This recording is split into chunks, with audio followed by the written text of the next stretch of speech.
Halo para bos-bosku dimanapun kalian berada, bagaimana kabarnya? Kembali lagi bersama gua Felis, melanjutkan film Yitman yang keempat yang dibintangi Donnie Yen dengan cerita yang akan menjadi akhir dari hidup seorang Master Yitman karena sebuah penyakit ganas yang sudah lama dideritanya. Dimana jika kalian belum pernah menonton film 1-3, saya dulu sudah pernah garap dan link ada di deskripsi, dan silakan ditonton dulu barangkali kalian sudah lupa. Dan untuk film yang keempat, kali ini pasti semakin seru dan ini akan banyak keharuan di dalamnya, makanya nontonlah sampai habis. Syukur-syukur di-share sekalian videonya. Dan penasaran gimana keseruan dari film ini? Maka dari itu, tanpa banyak basa-basi lagi, mari kita masuk dan mulai ke alur ceritanya.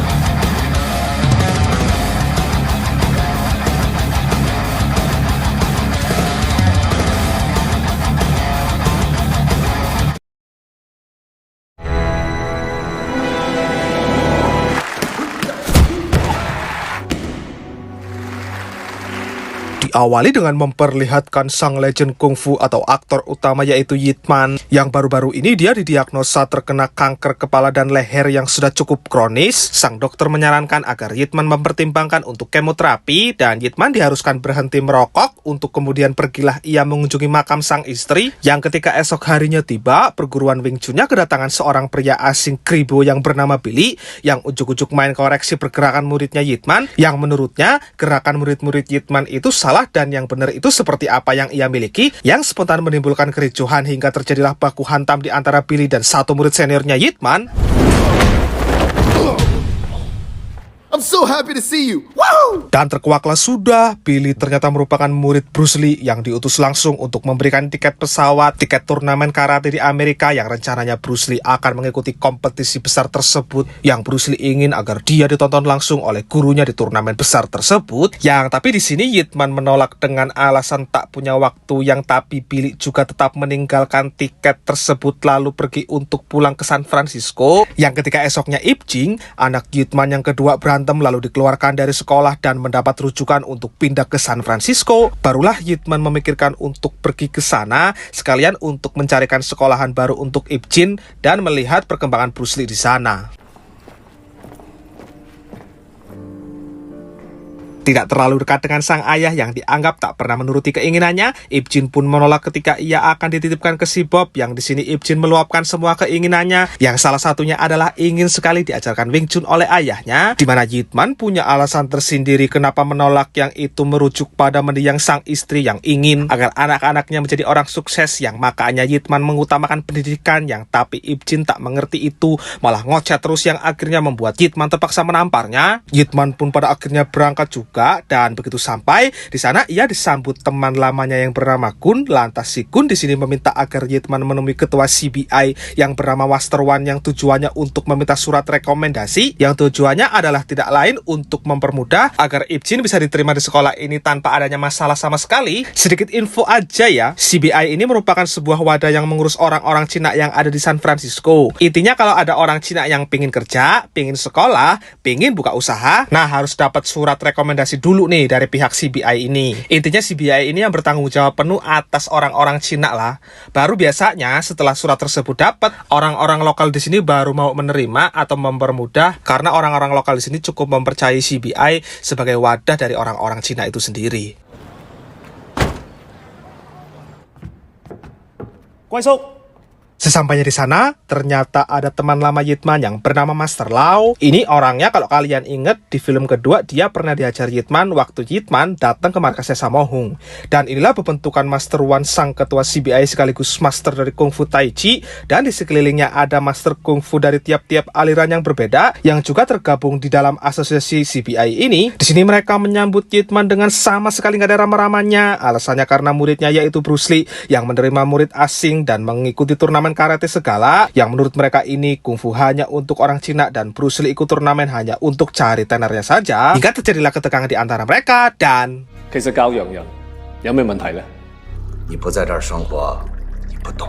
di meja inilah ketegangan yang sesungguhnya baru benar-benar dimulai. Dan yang terjadi selanjutnya,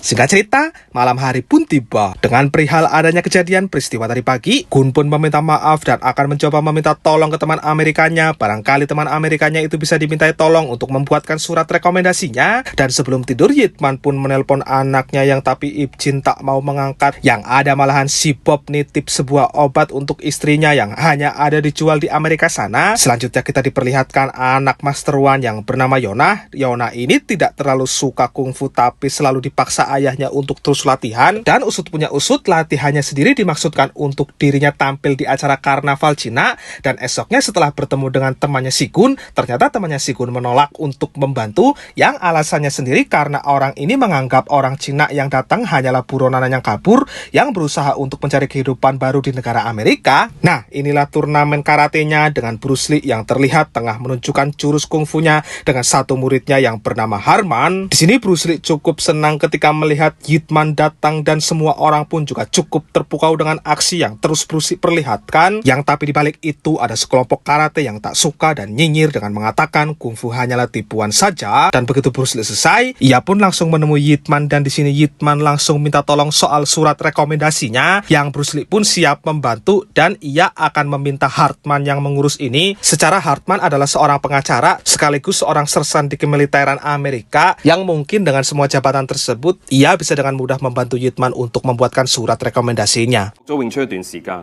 我發現入邊嘅可攻可守嘅直線嚟。 Hey yo, Kung Fu Man. Nah, saat tengah membicarakan profil Hartman itulah muncul sekelompok karate yang dengan sekonyong-konyong kembali mengecek dan mereka para karate ini menantang Bruce Lee bertarung. Untuk kemudian Bruce Lee pun keluar dan saat itu Bruce Lee tanpa ampun dengan jurusnya sendirian berhasil menumbangkan mereka semua.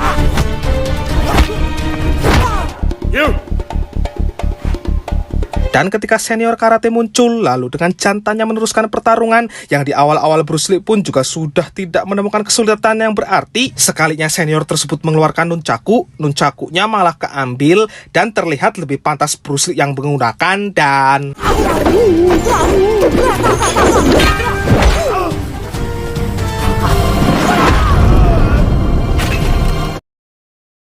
Keesokan harinya, dengan percaya diri tanpa surat rekomendasi, Yitman datang ke sekolahan untuk berbicara langsung dengan kepala sekolah. Dan ternyata Yona juga bersekolah di sini. Dan terlihat Yona tengah berlatih cheerleader yang ini merupakan hobi yang ia suka. Yang itu terbukti ketika timnya lah yang tampil lebih bagus dan ditunjuk untuk menjadi tim utama. Yang tapi gadis lokal bernama Jenny tak suka melihat itu. Untuk kemudian, tepat saat Yitman gagal melobi kepala sekolah, Jenny pun mengutus pacar dan geng pacarnya untuk menyiksa Yona, dan Yona harus mengalami naas karena rambutnya dipotong, yang Yona pun jelas berontak sampai membuat pipi Jenny berdarah. Dan beruntungnya Yitman datang tepat waktu saat Yona sedikit lagi hampir saja tangannya dibuat patah oleh mereka si para perundung ini.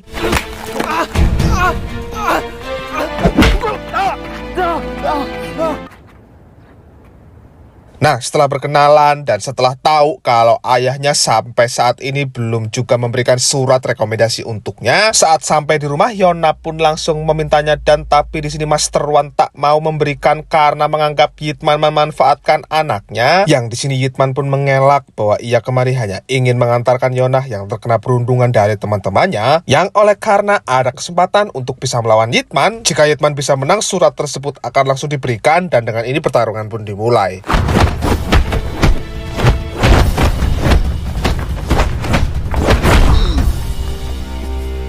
Jual beli serangan terus berlangsung, di mana dengan tangan terluka Yitman cukup kesulitan, dan pada akhirnya pertarungan pun dilanjutkan dengan satu tangan, yang dari berbagai serangan yang dilontarkan pun tak ada sama sekali pemenangnya, dan pertarungan seketika terhenti lantaran tiba-tiba ada gempa yang muncul. Lalu setelah gempa tersebut selesai, Yitman pun juga langsung pergi dengan tidak meminta suratnya, karena dia datang ke sini murni hanya ingin benar-benar mengantarkan Yona pulang saja. Nah, karena kejadian tadi mengingatkan anaknya, merasa bersalah pernah menampar anaknya, Yitman pun pada akhirnya menelpon kembali, yang sayangnya lagi-lagi anaknya nggak mau berbicara. Dan selanjutnya, lebih tepatnya esok, kita diperlihatkan markas marinir Kompi Batalion 5 milik Amerika. Di sini terlihat Hartman membawa boneka kayu untuk rencananya akan ia usulkan masuk kurikulum latihan tangan kosong tentara di sini. Yang tapi belum sempat ketemu komandannya, rekannya yang seorang sersan juga bernama John langsung melarangnya, dan si John di sini meminta Hartman untuk melawan guru karatenya terlebih dahulu dahulu, yang jika Hartman bisa mengalahkannya, barulah boneka kayu tersebut boleh diusulkan untuk masuk dalam kurikulum latihan.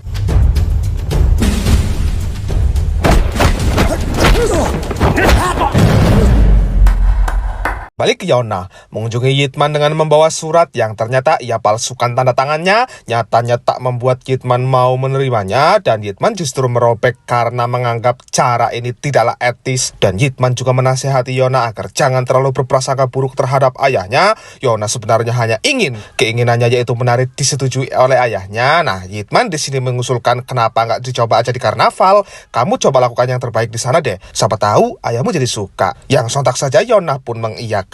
Lalu selanjutnya kita akan diperkenalkan dengan ayah Jenny yang seorang atasan di bagian imigrasi, yang ketika mendapat aduan soal Yona yang membuat Jenny terluka, dengan kuasanya sang ayah berniat akan segera membubarkan organisasi CBI beserta mengusir semua orang-orang Cina di sana. Dan setelah menunjukkan sedikit rekaman video Bruce Lee ke atasannya, rupanya sang atasan sedikit menyukai dan Hartman juga akan membuat rekaman di acara karnaval tersebut, yang setelahnya baru akan dibahas tentang apakah kungfu layak masuk kurikulum atau tidak. Yang jelas saja melihat komandannya seperti memberikan lampu hijau seperti itu, si John pun makin kesal dan ia langsung mengutus si guru karate untuk nanti obrak-abrik acara karnaval. Lalu rekam juga lah saat bertarung untuk ia tunjukkan ke komandan bahwa karate lebih baik dari kungfu. Johnny, you just let me show those people the meaning of real combat karate. Tibalah hari di mana acara festival karnaval tersebut pun sudah mulai diselenggarakan. Datang sebagai penonton dengan Yona yang sudah siap akan melakukan aksinya. Di sisi lain ternyata Master Wan masih di rumah menulis surat rekomendasi yang dia sudah terbuka hatinya untuk sekalian memberikan surat tersebut ke Yitman. Akan tetapi sayangnya belum juga berangkat ayah Jenny keburu datang dan Master Wan ditangkap dengan alasan Master Wan telah menyelundupkan warga Cina tanpa ada izin resmi dari pihak pemerintah setempat. Tibalah sang guru karate dengan mulai menunjukkan kebolehannya di depan semua orang termasuk para guru yang ada duduk di atas. Lantas selanjutnya semua master pun langsung ia tantang dan semua master pun dibuat kewalahan sampai ketika Master Wedon yang akan ia hantam. Di situ Yitman maju dan Yitman langsung keluarkan jurus Wing Chun-nya yang sontak membuat guru karate tersebut banyak mengalami luka dalam.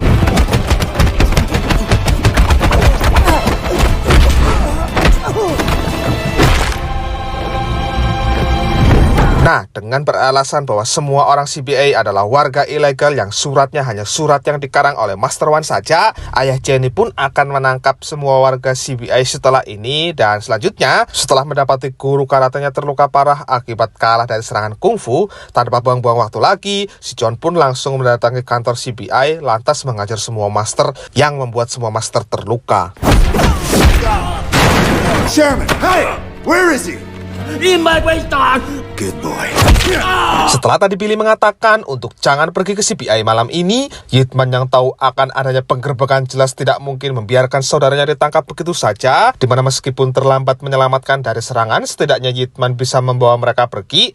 Dan Yitman membawa mereka ke tempat tinggal Bruce Lee, orang yang selama ini selalu para master-master tersebut benci. Si John sendiri saat ini sudah sampai di kantor imigrasi dan meminta agar Master Wan diserahkan. Yang ayah Jenny pun mengiyakan karena takut diancam oleh pihak militer. Lantas dibawalah Master Wan ke markas militer dan mulailah pertarungan di antara mereka, yang di awal-awal Master Wan berhasil unggul, yang tapi endingnya Master Wan kalah hingga berakhir cukup terluka parah.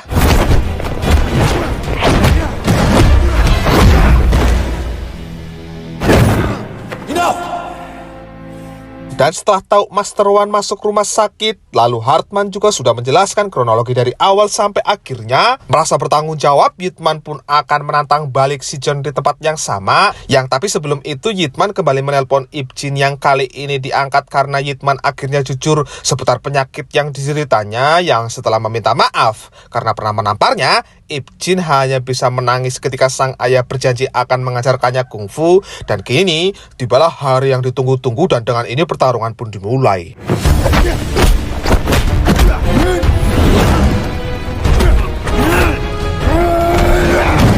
Seperti biasa, di awal-awal Yitman cukup dibuat kesulitan, apalagi postur badan kalah, kondisi fisik udah gak sehat, usia pun sudah tua. Yitman semakin terpojok tatkala tangannya terluka, sampai-sampai membuat si John terlalu pede bisa menang. Tanpa ia sadari, Yitman ini sudah puluhan kali melawan orang yang lebih kuat darinya, dan Yitman selalu menang meskipun harus susah payah hingga mengalami banyak sekali luka.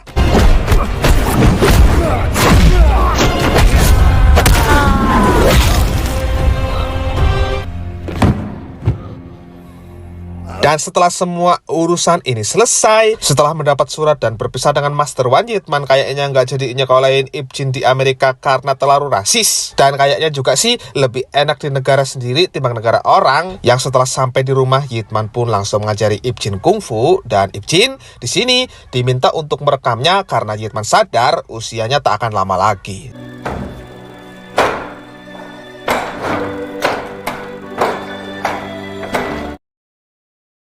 Tepat di usia 79 tahun, Yitman dinyatakan meninggal atas penyakitnya, dan di momen meninggalnya, banyak master-master yang hadir untuk melayat, termasuk juga dengan murid terhebatnya yaitu Bruce Lee, yang sangat sekali menghormati gurunya, yang banyak sekali berjasa dalam hidupnya. Dan selanjutnya setelah sesi pemakaman ini selesai, selanjutnya setelah itu film pun